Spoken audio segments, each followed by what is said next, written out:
اسلام آباد نیپرا نے بجلی 4 پہ 92 پیسے فی یونٹ مہنگی کر دی ہے۔ National electric power regulatory authority NEPRA نے ایک ماہ کے لیے بجلی 4 پہ 92 پیسے فی یونٹ مہنگی کر دی۔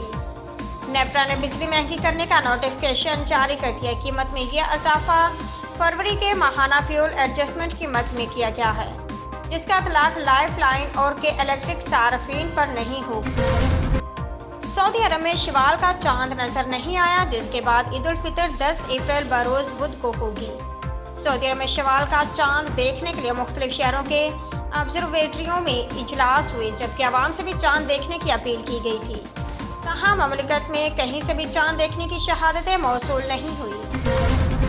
اسلام آباد قومی ایئر لائن PIA کی نجکاری کے لیے مالیاتی مشیران کے قطر، ابوظہبی اور سعودی عرب کے سرمایہ کاروں سے رابطے جاری۔ تفصیلات کے مطابق PIA کی نجکاری کے لیے مالیاتی مشیران نے عالمی سرمایہ کاروں سے رابطے جاری ہیں۔ ذرائع نے بتایا کہ قطر، ابوظہبی اور سعودی عرب کے سرمایہ کاروں سے رابطے کیے گئے ہیں۔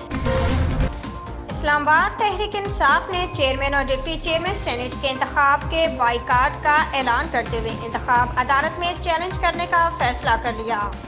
تفصیلات کے مطابق PTI کی سیاسی اور کورٹ کمیٹی نے چیئرمین اور ڈپٹی چیئرمین سینیٹ کے انتخاب کو غیر آئینی قرار دے دیا۔